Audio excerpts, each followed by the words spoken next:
May isang parasiyo na nagngangalang Nicodemo na pinuno ng mga Hudyo. Isang gabi, pumunta siya kay Jesus at sinabi, Rabi, ang ibig sabihin ng Rabi po ay guro. Rabi, nalalaman po namin kayo'y isang tagapagturong mula sa Diyos sapagkat walang makakagawa ng mga himalang ginawa ninyo kung wala sa inyo ang Diyos. Sumagot si Jesus, tandaan mo ang sinasabi kong ito. Malibang ipanganak na muli ang isang tao, hindi niya makikita ang kaharian ng Diyos. Paanong ipanganak pang muli ang isang taong matanda na? Makakapasok pa ba siya sa sinapupunan ng kanyang ina para muling ipanganak? Tanong ni Nicodemo.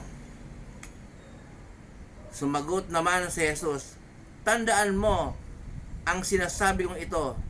Malibang ang isang tao ay ipanganak sa pamamagitan ng tubig at espiritu, hindi siya makakapasok sa kaharian ng Diyos. Ang taong ipinanganak sa laman ay laman, at ang ipinanganak sa espiritu ay espiritu. Huwag kang magtaka sa sinasabi ko sa iyo. Kayong lahat ay kailangang ipanganak na muli. Ayan po. Sinabi po ni Jesus, kayong lahat kailangang ipanganak na muli. Kasi po, itong si Nicodemo po, kung ituloy ko po yung magbabasa, kung may Bible po kayo sa bahay, may verse akong nilagay po. Basahin po ninyo sa Bible po ninyo, ay sinabihan si Nicodemo ni Jesus na, guro ka pa naman, Nicodemo. Pero ang sagot po ni Nicodemo ay, paanong ipanganak muli ang isang taong matanda na? Makakapasok pa ba siya sa sinapupunan ng kanyang ina?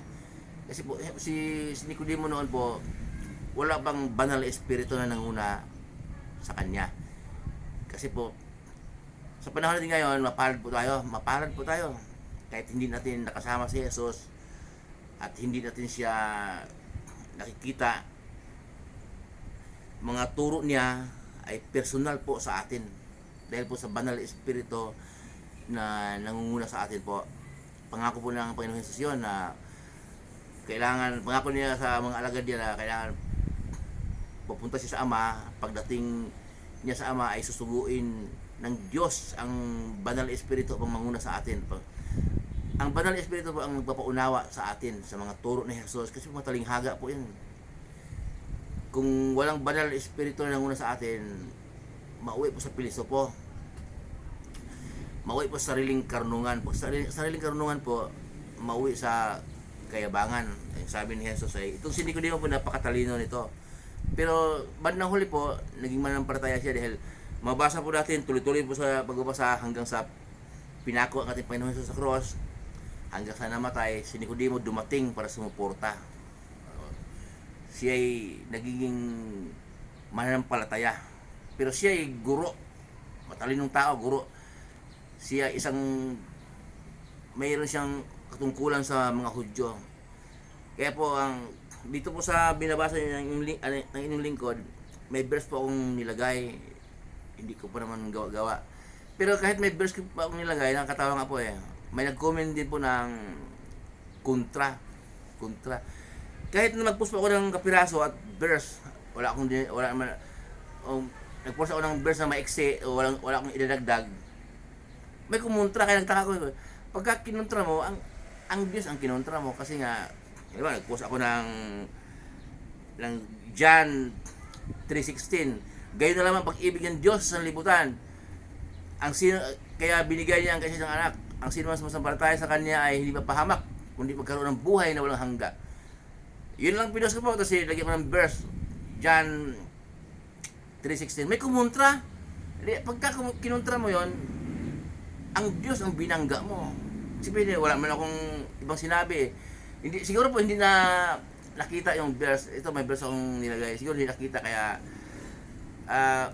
sige po okay lang. Pero hindi ko po salita kundi nagbabasa. Mayroon po tayong mabasa dito sa Bible na yung minsan binasa ko po na ang Diyos lang ang tagapagturo at babasahin natin, ipaalala natin sa mga mahal natin sa buhay dahil siyempre mahal mo sa buhay, nais mo rin silang maligtas, ipaalala.